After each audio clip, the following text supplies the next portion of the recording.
Good afternoon, ladies and gentlemen, and welcome to another episode of the Daily Friend Wrap. I'm your host, Nicholas Lorimer, and today I'm joined by Sara. But before we get into that, very quickly, a word from our sponsor, Hudaco Energy. Hudaco Energy says, are you tired of skyrocketing electricity bills and the new phenomenon of load reduction? Meet Hudaco Energy, South Africa's trusted Tier 1 premium solar and backup power solutions supplier. With over 100 years of trading experience and the backing of a publicly listed company, Hudaco Energy brings you the best quality international products to power your home or business reliably. From 3 kilowatt single-phase systems to 250 kilowatt three-phase solutions, we've got options for every need. And here's the best part. We offer unbeatable financing and rent-to-own packages designed to lower the barrier to saving money, cutting electricity costs, and ensuring power stability regardless of what's happening at Eskom. Right now, they're thrilled to offer Daily Friend listeners an exclusive promotion. Book a free business or household audit, and they'll show you how they put more money back in your pocket without hefty upfront costs. Reach out to them at sales@hudaco.co.za or call them on 011 447 9864. Hudaco Energy, sustainable power and storage solutions provider. All right, the first story we're going to talk about is a report that came out this week from the DG Murray Trust's Zero Dropout campaign, which looks at the quality of education, and they've been making some points about the education system. I think that we at the Institute of Race Relations have also made a couple of times, and one of the main issues that they are highlighting is the low throughput rate of students through the system. So this is something we've talked about in the last week when talking about the matric results. Matric results are high, but there's much higher pass rate than previous years. But this is kind of slightly masking the bigger problem, which is that a lot of kids are just not actually getting to matric in the first place. So according to the trust report, the throughput rate, which is kids getting through to matric, dropped from 66% in 2023 to from 66% to 63%, which they attribute, at least in part, to the phenomenon of what they call gatekeeping. That's something that's been highlighted by other people reporting on this. In order to boost a school's numbers, kids might be either encouraged to leave the school or kept back multiple years in order to try and make sure that they pass matric, rather than going through and writing and failing. When they put out a survey asking students and families what the reasons for dropping out were, there was a variety of reasons. 14%, the highest, the most common reason was pregnancy, followed by failure to cope academically, which was just behind at 13%. Bullying was at 11%. Financial troubles at 9%. Drug abuse at 9%. And they believe that things like criminal behavior, drugs, and that sort of stuff is actually probably underreported in their survey.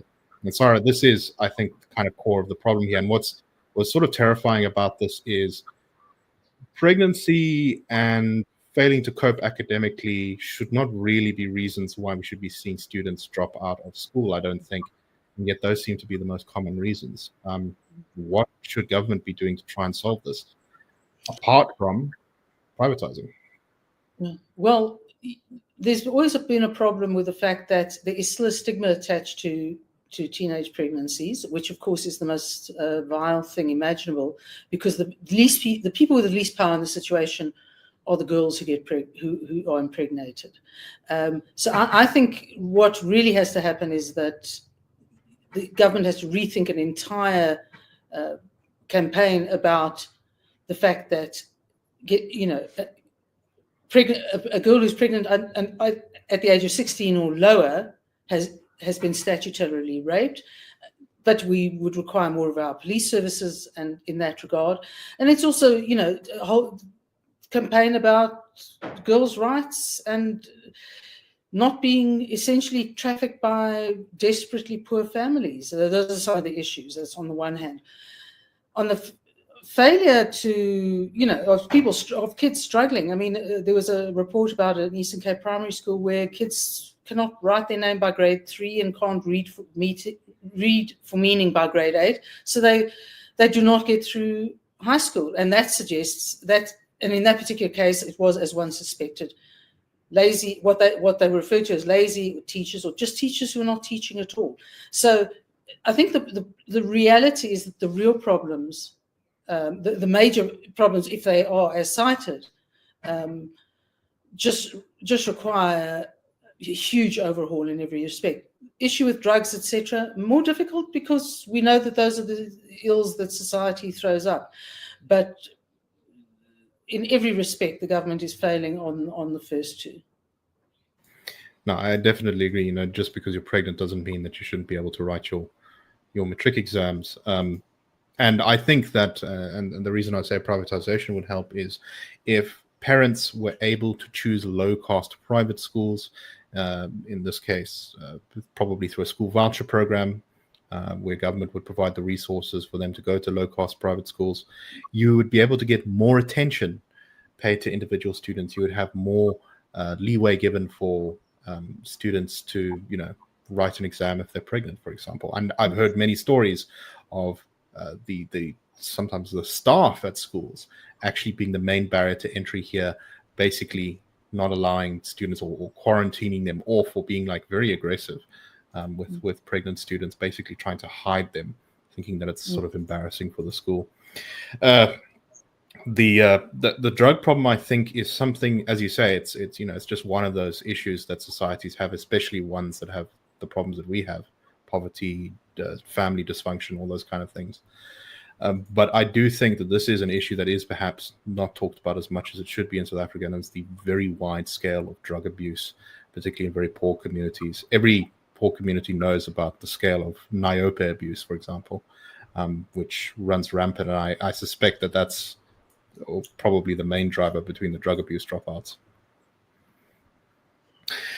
All right, let's move on to our next story. So the EFF has laid a corruption charge against Public Works Minister Dean McPherson. I wasn't able to fully understand exactly what the EFF is alleging here. It seems that they're claiming that the minister, who is a DA member, interfered in tender affairs of the Independent Development Trust. The evidence provided for this was an email, which looks like it's a long chain. It's got 10 people CC'd on it. I've seen these kind of things before in large organizations. It's usually an issue that's been bouncing around for a while that no one wants to take proper ownership of. I'll read the whole thing. This is addressed to someone at the IDT, as well as a company called Lone Rock. The minister writes, "Good day, Lynette. You will appreciate I don't normally get involved in matters like this, but it appears that commitments have not been executed and I am being dragged into this matter. Can I please receive an urgent report on why IDT has not done this and resolved this matter despite assurances it would be done? Regards, Dean McPherson, Minister." So this is floating around on social media as the evidence. Sara, it really seems like he's just saying they should be paid for work done, not being said that they must be given a contract or something illegal like that. This kind of seems silly. Am I just missing something? Well, I think it's like the CEO ordering the financial manager to fix a problem that keeps recurring. Is not unusual. It's just embarrassing, partly because I understand that IDT does this quite a lot. It doesn't manage a lot of these contracts terribly well. But for me, more ominous is the fact that the EFF hasn't kind of seen it this way, that it's a storm in a teacup, which suggests that the quality of what's left of the EFF is diminishing.